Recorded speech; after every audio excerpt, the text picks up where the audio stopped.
ভারতের rail line চলবে বাংলাদেশের ভিতর দিয়ে। খবরটি কি আপনি শুনেছেন? হ্যাঁ, আপনাকে বলেছে, আপনি কি শুনেছেন? শুনেন নাই? কিভাবে শুনবেন? কারণ বাংলাদেশে তো রাসেল ভাইপার দিয়ে বাংলাদেশের মানুষের ব্রেনকে ওয়াশ করিয়ে দেওয়া হয়েছে। সোশ্যাল মিডিয়া যেখানে ঢুকবেন সেখানে শুধুমাত্র রাসেল ভাইপার নিয়ে আলোচনা। কিন্তু এই রাসেল ভাইপারের সাথে যে ভারতের যে রেল লাইন বাংলাদেশের ভিতরে ঢুকে যাচ্ছে সেটার খবর কিন্তু কেউ জানে না। এবং এখন পর্যন্ত আমি দেখিনি যে সোশ্যাল মিডিয়াতে সেটা নিয়ে কোনো প্রকারের কন্টেন্ট কিংবা কোনো প্রকার আলোচনা এবং সমালোচনা হচ্ছে। সবাই শুধুমাত্র রাসেল ভাইপার কিভাবে দেশে আসলো, সেটা কি করতে করতে পারে, কোথায় রাসেল ভাইপার পাওয়া গেল, সেটার বিষ কতটুকু মানুষের শরীরে ইফেক্ট ফেলতে পারে সেটা নিয়ে জাস্ট আলোচনা হচ্ছে। কিন্তু এদিকে যে ভারতের রেল লাইন অবৈধভাবে বাংলাদেশের ভিতরে ঢুকে যাচ্ছে সেটা নিয়ে কোনো আলোচনা নেই।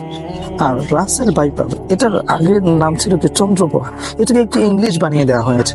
যেমন যদি বলা হয় যে আপনার মেয়ে বেহায়া, বেলজ্জা, কোনো শরম নাই, নির্লজ্জ, যদি এটা বলি তাহলে রেগে মেগে আগুন। কিন্তু যদি এটাকে আমরা বলি যে আপনার মেয়ে একটু আলট্রা মডার্ন, সেটা শুনতে একটু ভালো লাগে।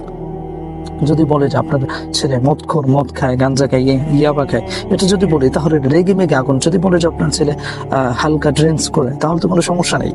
আর যদি এই যে ঠিক সেম এই যে কথাগুলো যে বললাম যে আপনার মেয়ে নির্লজ্জ, বেহায়া, এটি না বলে যদি আলট্রা মডার্ন বলেন খুশি হয়।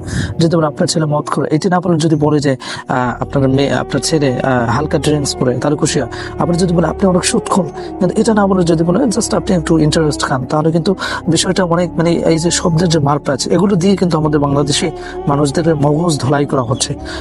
চন্দ্রবোরা সাপের নাম, কিন্তু সেই সাপকে ইংলিশে রাসেলস ভাইপার বলা হয় সম্ভবত, কিন্তু সেটিকে ভিন্ন একটা নামে প্রবাহিত করে বোঝানো হচ্ছে যে বাংলাদেশে নতুন একটি সাপ এসেছে এবং সেটি বাংলাদেশের মানুষকে কামড়ে দিলে বাংলাদেশের মানুষ সব খতম।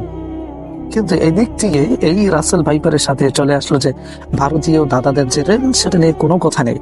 আমাদের যে রোহিঙ্গা ইস্যু আছে সেটার সমাধান হলো না।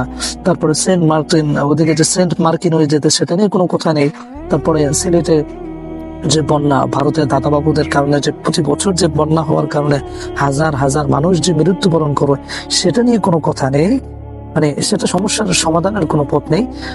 এখানে নিয়ে এসেছে কি বাংলাদেশের প্রধানমন্ত্রী শেখ হাসিনা, সে বাংলাদেশে রেল লাইন নিয়ে এসেছে এবং সেটি বাংলাদেশের মানুষের ভিতরে কতটুকু ইফেক্ট পড়েছে আমি বুঝতে পারছি না। এবং উচিত এই সময় উচিত তাড়াতাড়ি সকল কন্টেন্ট ক্রিয়েটর সহকারে যত বাংলাদেশ প্রেমী যত মানুষ আছেন দেশে বিদেশে সকলের এই বিষয়টা নিয়ে কথা বলা এবং নতুন করে এই বিষয়টি ভাইরাল করা, যে বাংলাদেশের রাসেল ভাইপারের সাথে উঠে এসেছে বা বাংলাদেশের ভিতরে চলে আসতেছে ভারতের অবৈধ রেল।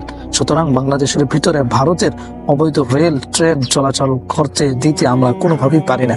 সো এই ভিডিওটি বেশি বেশি শেয়ার করুন যাতে মানুষ এই বিষয়টি নিয়ে খুব বেশি সিরিয়াস হয়।